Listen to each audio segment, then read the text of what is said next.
Em primeiro lugar, um agradecimento, porque eu nem sei bem porque é que estou à espera, não é? Como está reservado para estes 4 anos. Mas, obviamente, que, acima de tudo, contente pelo resultado que o Congresso expressa, tenho confiança na equipe que me acompanha e esse é o garante que, de facto, o trabalho vai ser levado a bom porto. Em primeiro lugar, o meu agradecimento a todos vós, em particular àqueles que confiaram em entregarem o seu nome para estes novos corpos sociais e os novos desafios que se aprontam. À delegação de Figueira da Foz e à delegação de Viseu, aqui sempre presentes e sempre resilientes, um agradecimento muito particular, porquanto as suas presenças são, de facto, motivadoras, porque o interior é uma palavra que, na UGT, recebe uma solidariedade muito particular e nunca poderá ser comparável às condições que nós temos na capital com as condições que se vivem ainda no interior do país. E, portanto, sabemos dessas dificuldades e, por isso, o vosso esforço na presença é maior do que o nosso, que aqui temos o metro e outras coisas assim. Obrigado à Figueira da Foz, obrigado a Viseu e futuramente e muito proximamente, porque faz parte deste caderno que há pouco aqui foi transmitido, às delegações de Coimbra, através do meu amigo, muitos anos, Juvenal Ribeiro, aqui presente, à delegação de Lisboa Oeste, que irá integrar 4 municípios, Cascais, Sintra, Oeiras, Amadora, também com 2 outros grandes amigos aqui, o Melício e a Flor Bela, também para a delegação de Santarém, com o José Gameiro, a delegação do Porto, que está em reativação com a Alice, enfim, algumas outras também já estão em negociação para se adiantarem.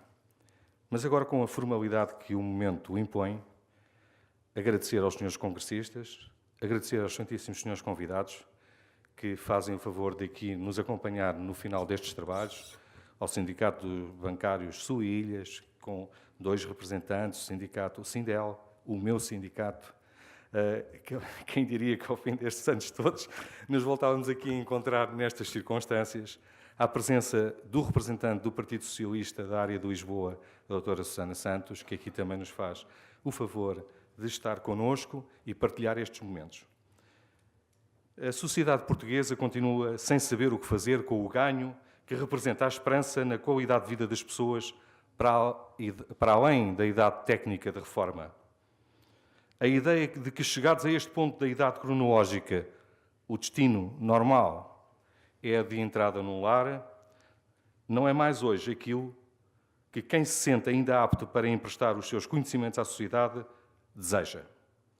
Tal como afirmou o Papa Francisco numa das suas recentes homilias, os lares não podem ser as prisões do século XXI. O que mudou radicalmente foi a visão de como as pessoas hoje encaram a forma como irão viver os seus 30, 40 ou 50 anos ainda expectáveis para além da idade cronológica. Irão ter pela frente este enorme desafio, as pessoas e a sociedade. Temos cada vez mais uma população com maior longevidade, mas também uma população cada vez mais exigente, informada e qualificada, como resultado da própria evolução social. Quem não compreender isto está aliado da sociedade que nos rodeia.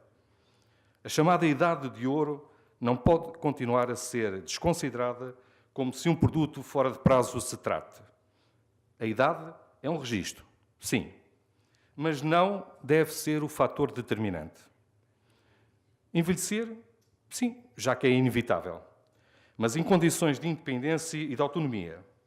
Há todo um vasto campo de trabalho, como nas áreas sociais, nas áreas culturais, na proteção ambiental, nos hospitais, no voluntariado, etc., onde podemos e devemos ser úteis, onde podemos e devemos estar disponíveis.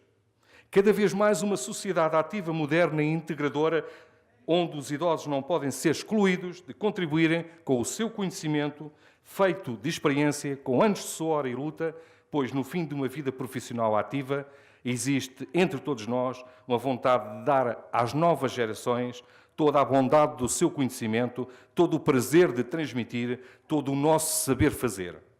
Ser sénior é ter, em simultâneo, dificuldades económicas,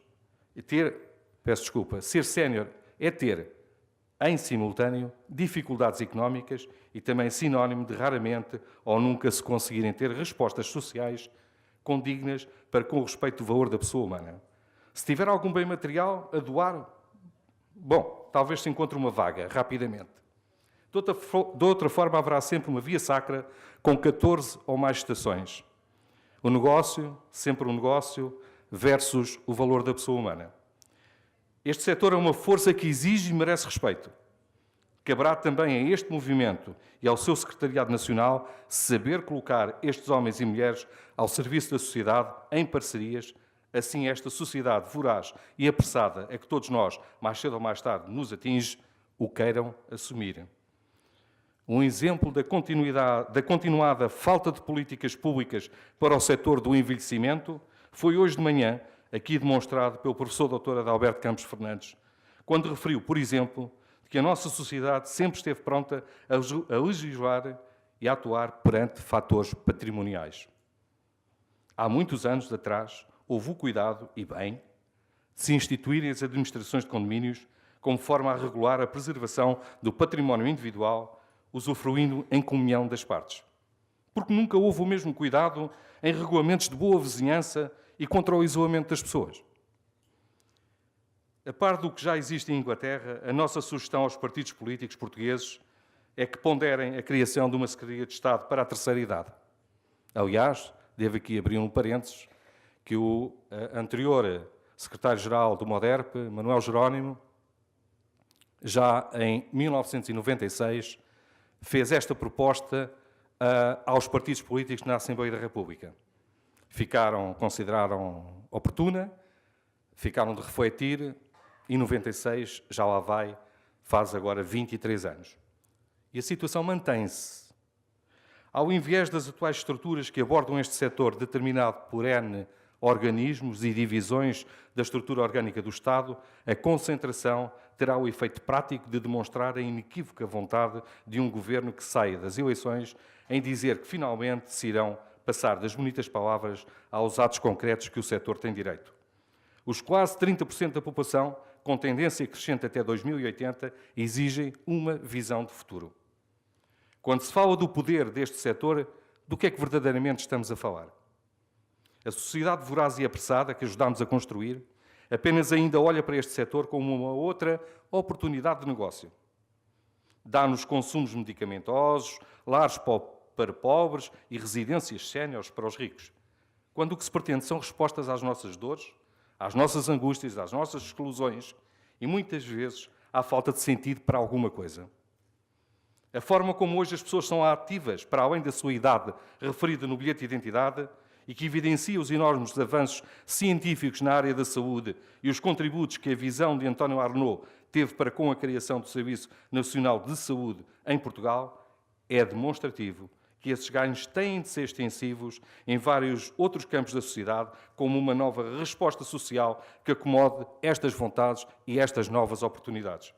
Tarefas como o apoio do reconhecimento à nossa valência, ao acompanhamento da nossa parte para com os nossos netos ou outros familiares dentro do imenso movimento associativo nacional em empregos que acomodem a transmissão das competências adquiridas, seja em part-time ou de outra forma, nos sindicatos, com uma nova disponibilidade que nem sempre a vida ativa versus os seus postos de trabalho compatibiliza, em funções sociais integradas com as autarquias locais, seja em funções de vigilância e em encaminhamentos que até podem contribuir para garantir a sua autonomia física, porque estão nos jardins, porque estão vigiantes, porque estão acomodados a darem e transmitirem o seu saber, porque estão num museu, eventualmente a recriar-se, mas também a serem transmissores de conhecimentos, ou vão para zonas escolares, por exemplo, facilitando uma segurança da comunidade escolar nas saídas e entradas nas escolas, na vigilância florestal, etc., etc., são pequenas, mas grandes atividades que poderão contribuir para uma longevidade ativa, afastada dos medicamentos e afastada dos lares. esses podem esperar por nós. Perante as necessidades do que este setor padece e lutando já hoje contra os populismos de que falsos messias se aproveitam, a única forma de resposta ao nosso alcance é de estarmos mais unidos, respondendo com resiliência que cada um de nós transporta em si, cientes de que juntos seremos mais fortes.